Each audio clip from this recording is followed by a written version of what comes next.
साल 2020 इतिहास में पहली बार ऐसा हुआ जब 2 महिलाओं को नोबेल प्राइज दिया गया। जेनेटिक इंजीनियरिंग में एक ऐसा तकनीक का डेवलप किया गया जो आज CRISPR-Cas9 टेक्नोलॉजी नाम से मशहूर है और इसी टेक्निक से जेनेटिक लेवल पर एडिट किया जा सकता है। डीएनए का कोई पर्टिकुलर सीक्वेंस को कट करके उसी जगह नई सीक्वेंस को डाला जा सकता है और इसीलिए फ्रांस के इमैनुएल चारपेंटियर और अमेरिका के जेनिफर डोडना को नोबेल प्राइज मिला। CRISPR-Cas को समझने से पहले आइए जानते हैं अभी चर्चे में आए हुए डिजाइनर बेबी के बारे में। डिजाइनर बेबी ये नाम सुन के आपको जरूर सरप्राइज लगा होगा कि अपना बेबी को कैसे डिजाइन कर सकते हैं। भले ही ये सरप्राइज हो लेकिन अब ये सच हो चुका है। CRISPR-Cas टेक्निक का इस्तेमाल करके एक ऐसा बेबी को प्रोड्यूस किया जा सकता है जिसका हाई IQ हो, जिसको कोई डिजीज जैसे हार्ट अटैक, कैंसर, डायबिटीज का खतरा ना हो, जिसके पास एथलेटिक एबिलिटी हो और उसी सारी ट्रेट को अपने बेबी के अंदर डाल सकते हैं इसी टेक्निक का इस्तेमाल करके। हमारा बॉडी सेल से बना हुआ है और उसके अंदर डिफरेंट सेल ऑर्गेनेल्स जैसे माइटोकॉन्ड्रिया और न्यूक्लियस प्रेजेंट होते हैं। न्यूक्लियस के अंदर डीएनए मौजूद होते हैं और डीएनए के अंदर जीन्स होते हैं।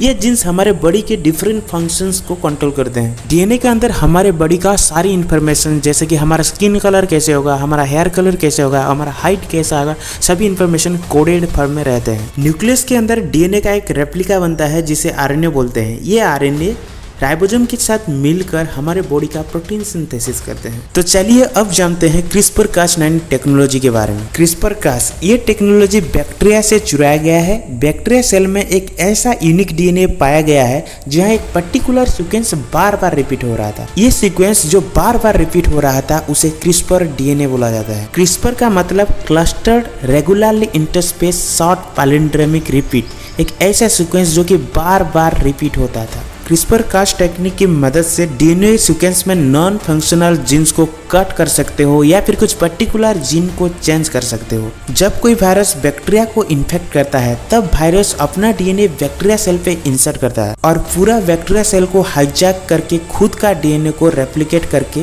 बैक्टीरिया को मार देता है। लेकिन ये देखा गया है कि बैक्टीरिया के अंदर जो सीक्वेंस बार बार रिपीट हो रहे थे ये डीएनए बैक्टीरिया का नहीं बल्कि इसका सीक्वेंस वायरस के डीएनए के साथ मैच करता था। तो इसका मतलब समहाउ बैक्टीरिया ने वायरस के डीएनए को अपने जीनोम के अंदर रख रखा था। तो इससे ये पाया गया है कि जो बैक्टीरिया के अंदर भी इम्यूनिटी होती है, जब वायरस इन्फेक्ट करते हैं तब एक CRISPR डीएनए उनको वायरस से बचाता है और वायरस को कम्प्लीटली मार देता है। तो आइए जानते हैं आखिर CRISPR-Cas मैकेनिज्म काम कैसे करता है। आपको बता दें कि जो बैक्टीरिया के अंदर CRISPR डीएनए मौजूद होता है वो उसी वायरस का होता है जो वो पहले से ही एनकाउंटर किया होता है। तो जब दूसरी बार वायरस इन्फेक्ट करता है तब बैक्टीरिया के अंदर पहले से ही मौजूद CRISPR डीएनए से CRISPR RNA प्रोड्यूस होता है और ये CRISPR RNA Cas प्रोटीन के साथ मिलकर एक कॉम्प्लेक्स बनाते हैं जिसे CRISPR-Cas कॉम्प्लेक्स बोला जाता है और इसी CRISPR-Cas कॉम्प्लेक्स में से CRISPR RNA बैक्टीरिया सेल के अंदर मौजूद वायरल डीएनए को ढूंढता है। जब वायरल डीएनए का सीक्वेंस CRISPR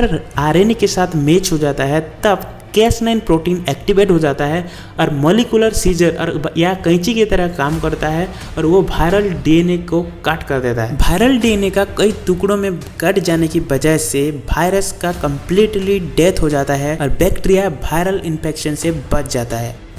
और इसी तकनीक को ह्यूमन सिस्टम में भी जेनेटिक डिसऑर्डर को ठीक करने के लिए इस्तेमाल कर सकते हैं। ह्यूमन डीएनए के अंदर म्यूटेशन की वजह से जीन नॉन फंक्शनल हो जाते हैं जिससे ह्यूमन बॉडी में कई सारे डिफेक्ट या डिसऑर्डर देखने को मिलते हैं।